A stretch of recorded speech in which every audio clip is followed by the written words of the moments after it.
Hello friends and welcome to the video on DC machine and transformer. I am Suvarna Ghate, lecturer of NIT Polytechnic Nagpur.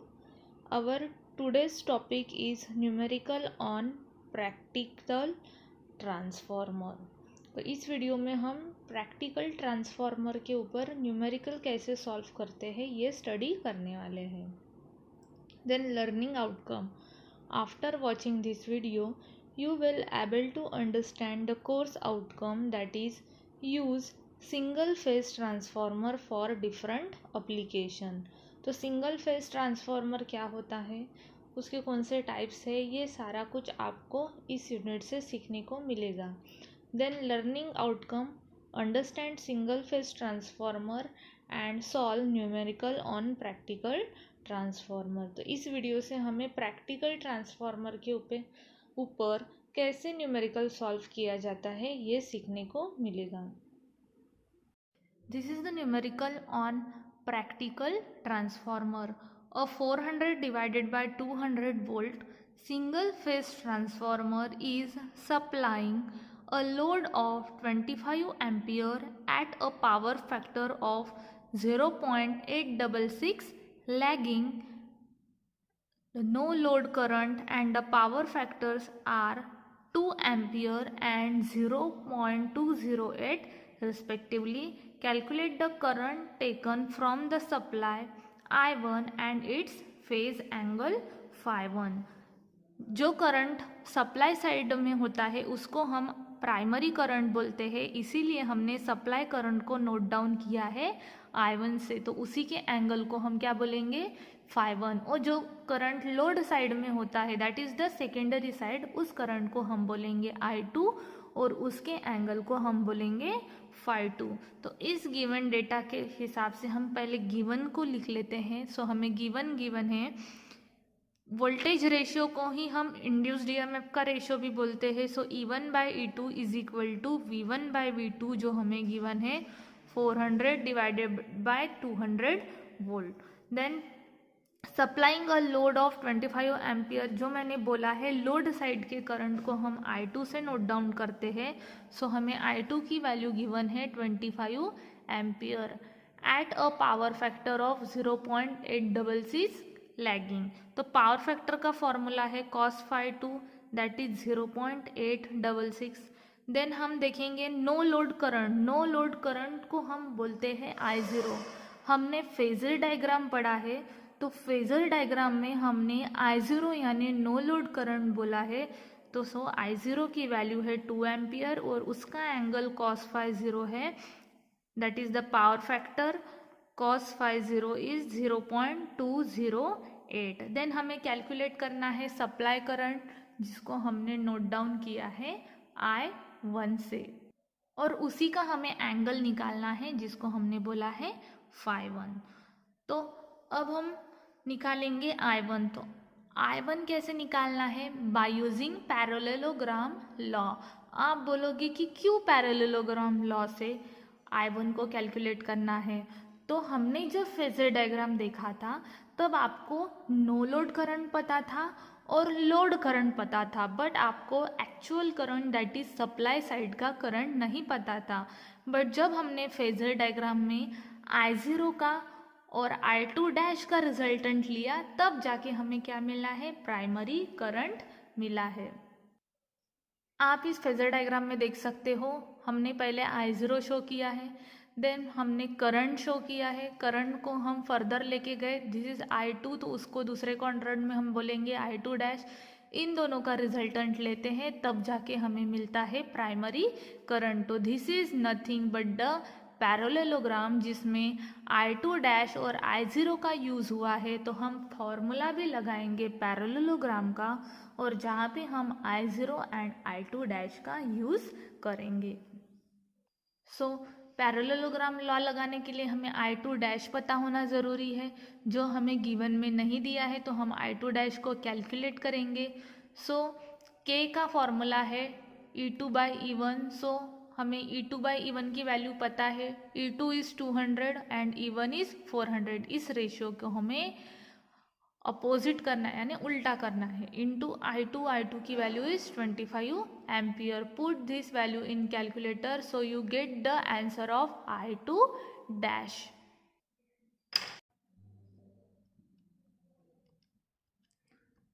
To 200 divided by 400 into 25.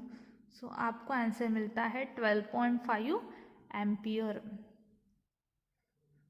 I0 पता है, I2 dash अभी हमने निकाला. यहाँ पे cos of φ0 and φ2 की value चाहिए, तो हमें पावर फैक्टर पता है, सिंगल एंगल नहीं पता है φ0 एंड φ2, तो हम उसको सिंगल एंगल में कन्वर्ट करते हैं.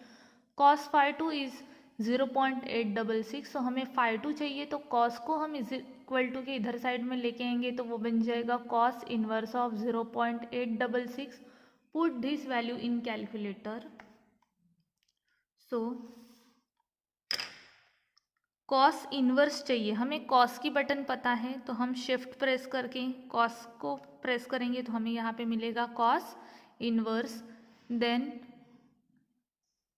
ब्रैकेट में पुट करेंगे 0.866 bracket complete. Then is equal to की बटन प्रेस करेंगे, तो हमें एंगल मिलता है 30.002. सो हमें φ2 मिला 30.002. देन हमें कॉस φ0 निकालना है, दैट इज 0.208. φ0 सिंगल चाहिए, कॉस को इधर लेके आइए, कॉस इन्वर्स हो जाएगा 0.208.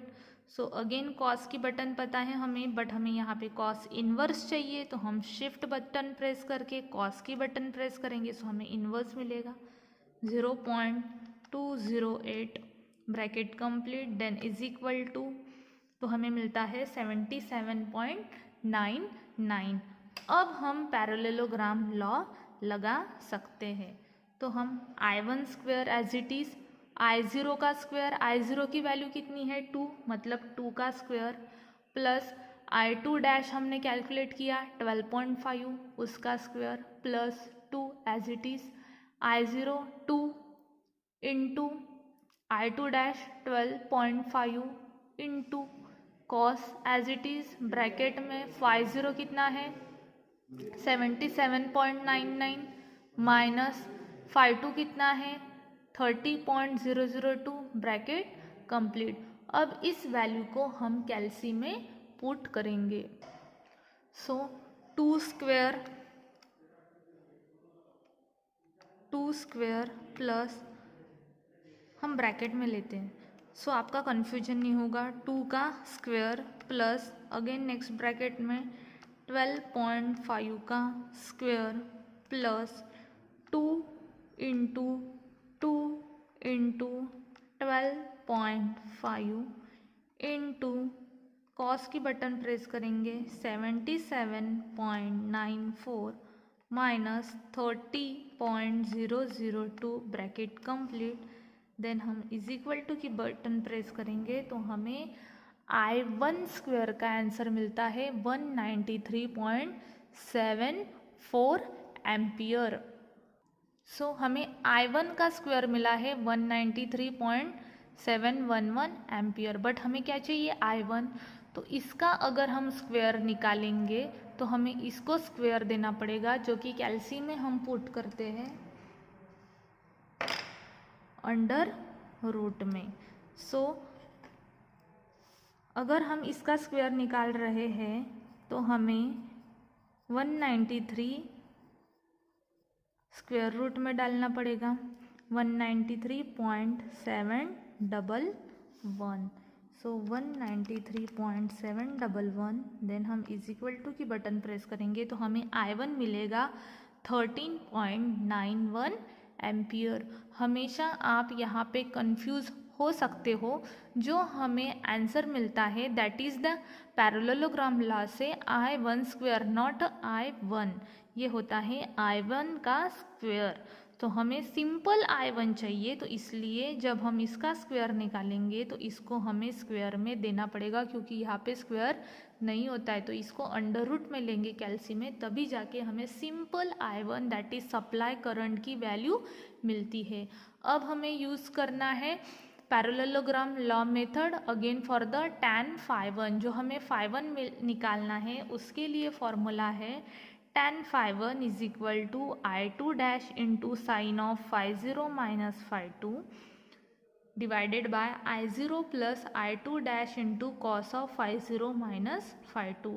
I2 dash की वैल्यू पता है 12.5 into sine phi 0 and phi 2 आपने एंगल सेपरेट आउट किए थे 77.994 माइनस 30.002 डिवाइडेड बाय I0 की वैल्यू पता है 2 plus 12.5 is the I2 dash की value into cos of 77.994 minus 30.002 50 and 52 की वैल्यू. सो tan phi का आंसर हमें मिलता है 0.896 जो हमें कैल्सी में पुट करके मिलता है. तो हम पहले वैल्यू कैल्सी में पुट करेंगे और देखेंगे कि सच में हमें 0.896 आंसर मिलता है क्या. यहाँ पे आपका न्यूमेरिकल कंप्लीट होता है और आपको I1 मिलता है 13.91 and phi 1 is 41.86. Now summary.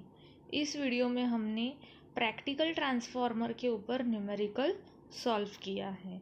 Then हम देखेंगे outcome mapping, that is the program outcome mapping. तो हमारा PO1 यहाँ पे सेटिस्फाई होते हुए आपको दिखाई दे रहा है. PO1 is basic knowledge. तो आपको इस वीडियो से ट्रांसफार्मर का बेसिक नॉलेज मिलता है, प्रैक्टिकल ट्रांसफार्मर का नॉलेज मिलता है. तो दैट्स वाई आपका PO1 सेटिस्फाई हो रहा है. PO4 is engineering tools. तो जब भी आप प्रैक्टिकल ट्रांसफार्मर को हैंडल करोगे या प्रैक्टिकली ट्रांसफार्मर को हैंडल करोगे तो आपको ट्रांसफार्मर का नॉलेज होना ज़रूरी है, जो आपको इस वीडियो से मिल रहा है. देन हमारा PO6 सेटिस्फाई हो रहा है, that is the project management. तो जब भी आप इंडिविजुअली ट्रांसफार्मर को हैंडल करोगे या माइक्रो प्रोजेक्ट लिखोगे या फिर प्रैक्टिकल करोगे या फिर इंडस्ट्री में वर्क करोगे तब आपको मैनेजमेंट आना ज़रूरी है. दैट्स वाई आपका यहाँ पे PO6 सेटिस्फाई हो रहा है. Then PO7 is life long learning. तो आप कहीं पे भी वर्क करो एज ए इलेक्ट्रिकल इंजीनियर, आपको ट्रांसफार्मर का नॉलेज होना ज़रूरी है जो आपको इस यूनिट से मिल रहा है. दैट्स वाई आपका यहाँ पे PO7 सेटिस्फाई हो रहा है. Thank you.